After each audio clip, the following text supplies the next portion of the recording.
On commence avec un autre maître de la castagne, Batman. Le Dark Knight n'avait pas encore frappé sur les consoles next-gen, anomalie qui sera réparée avec le nouveau volet de ses aventures, Batman Arkham Knight, qui donnera la part belle à la Batmobile. Et oui, après avoir survolé Gotham dans l'épisode précédent, cette fois on va sillonner les rues, écraser du super vilain, faute de pouvoir écraser de la grand-mère. Ne le faites pas chez vous, bien évidemment, n'écrasez pas les super vilains.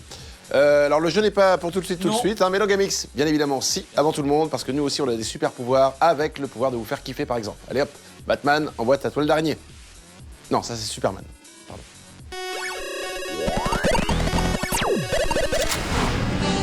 Après avoir cartonné dans les salles avec la trilogie de Christopher Nolan, Batman compte aussi terminer sa saga virtuelle sur console.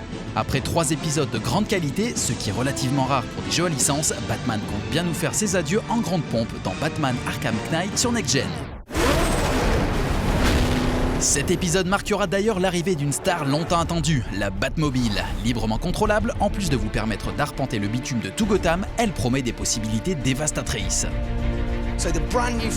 La grande nouveauté de Batman Arkham Knight, c'est l'arrivée de la Batmobile.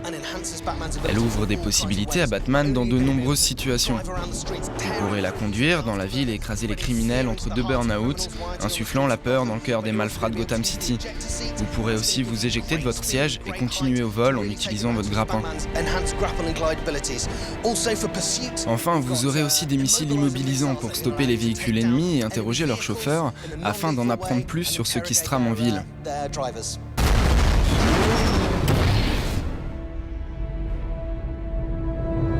Les gadgets et l'arsenal de l'homme chauve-souris ne seront évidemment pas en reste, avec un panel qui s'étoffera pour faire toujours plus mal aux petites racailles.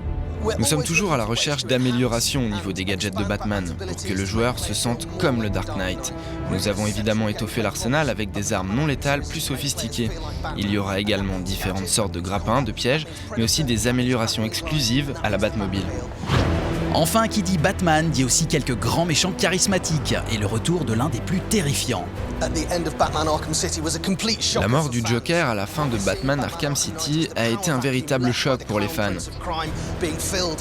Elle a laissé un vide dans le monde criminel de Gotham, et du coup ce sera ici le grand retour d'un Scarecrow encore plus diabolique, qui tentera de terroriser psychologiquement Batman en faisant ressurgir toutes les peurs enfouies en lui.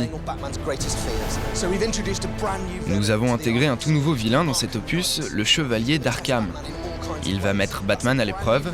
C'est un personnage exclusif, créé en collaboration directe avec DC Comics, et nous sommes excités à l'idée de le présenter aux joueurs.